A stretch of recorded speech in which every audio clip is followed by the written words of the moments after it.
Some women believe that building lasting confidence is a destination that you arrive at. That if you do X and Y, you get to a place where you will no longer experience self-doubt, no longer experience fluctuating confidence, and you will just feel great all the time. If only that was the case. The truth is, building lasting confidence is not a destination. It's a mindset that you choose daily. And understanding this truth has been an absolute game changer for me. Because now, if I experience a dip in my confidence, I no longer spiral as I did in the past. Instead, I just take it as a sign that it's time for a reset. So let's get to work. Hey, high achieving women, I'm Judith. I am a confidence and self-esteem coach, and I am on a mission to help high achieving Christian women to stop overthinking and build lasting confidence God's way, not the way society has taught us. So if that sounds like you, welcome to my channel. Don't forget to subscribe so that you can stay up to date on all things building lasting confidence. So before we get into the video, let me tell you a little bit about myself, because the person that you're seeing right now is not the person that I was 5-7 years ago. The fact that I am now in a position where I am coaching other women in the area of confidence can only be God. Because if you knew the Judith back in the day, confidence and Judith, you would not have put them in the same sentence. I used to be someone that was very shy, very quiet, very reserved. My dad always said that as a child, wherever you will tell me to stay, that's exactly where I would be. Unless you told me to move, I would just remain in the place that you put me in. I didn't like to be disobedient. I was brought up to be a rule follower. I was born in Austria. And if you know anything about Austria, especially back in the day, then you will know that for Black people back in the day, Austria was quite a hostile environment. I grew up experiencing racism and bullying, not because of anything that I did, but simply because of how I looked. Because we lived in such an environment, my parents taught me to do as other people tell me to do and to say what other people tell me to say.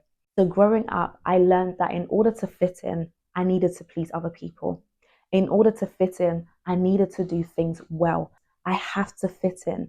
I have to put my head down. I have to do what other people want me to do so that I don't become isolated, so that I don't get rejected. And over time, what this created was a belief that other people are better than me, that I'm only as good as what other people say I am. I learned to become what other people wanted me to become. And in that process, I forgot about who I was. I never really discovered who I was called to be. But the worst part about this was I didn't even know that this was an issue. For a long time, I thought I was fine. In fact, I thought I was better than fine. I thought I was doing well. Academically, I was doing well. I was working my way up the career ladder. So I didn't really think that there was a problem because everything else in my life seemed to work out well. Being a perfectionist, being a people pleaser was kind of working in my favor because it allowed me to receive the external validation that I needed to receive from other people. So I thought I was doing well until COVID hit. That's when I started to see I wasn't actually doing well. I just learned how to perform well in order to fit in. So when COVID hit, we all know the world shut down. And during this time, my friends and I, we embarked on this challenge. For 40 days, we decided to meet up every single day at 6 a.m. and pray together. This 40-day challenge was a game changer for me. It literally changed the trajectory of my life because it was during this 40-day challenge that I learned and realized that I, Judith, had no confidence. And I'm laughing because whenever that revelation came, whenever someone would bring up my confidence, I would low-key get annoyed because I personally didn't think I had a problem with confidence. In fact, I thought I was a confident person. Even though people would describe me as shy and quiet, in my head, I thought, yeah, that's fine. That's me. I'm confident. I'm good. And what I learned was, even though I may have been confident in my abilities to do certain things, the confidence that God was highlighting to me was a confidence in who He created me to be. It was about my self-worth. It was about my value. It was about my self-esteem. Even though I may have been confident in certain areas of my life, when it came to my sense of worth, that was literally in the bin. And that is what I needed to work on. And it wasn't easy. It took a lot of learning, unlearning, making mistakes, learning from the mistakes, surrendering to God's way, trying to take control, surrendering again. It was a process. And if I'm honest, it still is a process. Because if there's one thing I've learned on this journey is you never arrive. And I wish I knew this when I started my journey to reclaiming my confidence. Because in my head, I thought I just needed to follow a few steps and then bam, I'll be confident. A lot of people say building confidence is like building a muscle. All you need to do is work it out. You just need to put yourself out there, push yourself out of your comfort zone, and you will be confident. And I was doing all those things. I was working on the muscle. I was putting myself out there. I was saying yes to the things that scared me. And while it worked for a while, I always found that my confidence would still fluctuate. One minute I'd feel great, the next minute I wouldn't feel so good. And this was so frustrating because I was thinking, God, you told me to do these things. You told me I needed to work on my confidence and I'm doing it. So why am I not seeing the results? That's when God revealed the mistake I was making.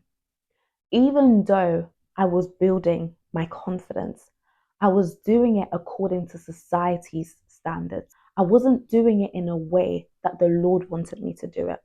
I wasn't building a lasting kind of confidence.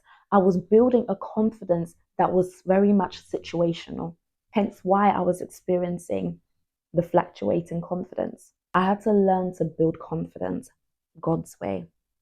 And sometimes God's way can be a little slow. It takes more patience, it takes more compassion. But the results, usually the results are way more lasting than doing it your own way.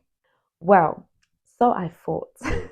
I recently had to go through a confidence reset, which taught me that building lasting confidence is not a destination you arrive at. It's a mindset that you have to choose daily. Because the truth is, even though you may feel like you're in a place where you feel confident, you're not struggling with self-doubt, you're not struggling with procrastination, perfectionism, and whatever else may be the case, you will get triggered because that's just life. I recently discovered that going through transitions, going through a change of season can be a big trigger that can cause your confidence to dip. Anytime we step into a new season, whether that's a new role, a new relationship, a ministry, our old sense of safety gets shaken. And when that happens, it can have a negative impact on your confidence if you haven't yet built the mindset of being confident. I've currently been going through a transition at work, moving into a more leadership position. Now, as great as this position is, it's come with moments of overthinking, wondering, am I doing enough? Am I doing the right thing? Am I doing what I'm supposed to be doing? Can I even do this role? Is this what I'm supposed to be doing? Comparing myself to other people, comparing myself to the way that other people are doing it, and just getting stuck in my head. And the end result was my confidence was fluctuating. There were moments where I didn't feel good. There were moments where I was questioning, am I doing enough? Am I good enough? But because I had built a mindset of being confident, even when these moments of doubt came, because that's what they are, they're moments, I didn't dwell in them for too long. I didn't remain in that space for too long. Instead, I just took the time to pause, to reflect, really figure out what is going on here. Why am I getting in my head so much? Where have I lost focus? Where do I need to refocus, reshift my attention? And this looked like spending time with God and asking God, okay, God, you gave me this vision. And now I feel like the path that I'm taking at the moment, it doesn't seem quite right. Where have I gone wrong? Show me. And taking that moment to just pause and to just sit in the presence of God. Help me to silence the voice of doubt. Help me to silence the noise from overthinking. If you're someone who needs to go through a confidence reset, one of the signs that you may be experiencing right now is overthinking. If that is you, I would highly recommend for you to just pause for a moment. Pause and reflect. Go back to God with the vision. Go and ask Him for some clarity, and He will show it to you. The other thing that I needed to do was get help. I needed to speak to other people. Because one thing I've learned is that one of the ways that God answers our prayers is through people. So if you're asking Him for strategy, if you're asking Him for clarity, 9 out of 10 times, He may put that answer in somebody else's hands. So you need to talk to someone. But if I'm honest, it took me a really long time to actually ask for help, because in my head I thought, I'm going to figure it out. It's fine. I will eventually figure it out. This is just a little hiccup. We'll get over it. But we weren't getting over it. There were certain things that I needed to do that I personally didn't have the answer to. And the more that I was trying to figure it out on my own, the more time that I was wasting. And the fact that I was taking so long to actually seek help was a sign in itself that I needed a confidence reset. Because I always find that people that struggle with self-doubt always delay seeking help. They tell themselves that they can figure it out on their own, that they don't need anyone, that no one can actually help them, no one can understand them, so they just have to figure it out on their own. If this sounds like you, if you know you're in a place where your confidence is up and down, you're constantly overthinking, you're getting frustrated because you're literally just stuck in your head and you're paralyzed in your thoughts, that is a sign that you need a confidence reset. And this may not be something that you can do by yourself. It's very hard to change the label on a jar whilst you're still inside that jar. Let that sink in for a while. You're overthinking, if you're struggling with self-doubt, constantly second-guessing yourself, constantly questioning everything you're doing, feeling frustrated with yourself, that is a sign, or those are signs that you, my sis, need a confidence reset. And lucky for you, I would love to help you do exactly that.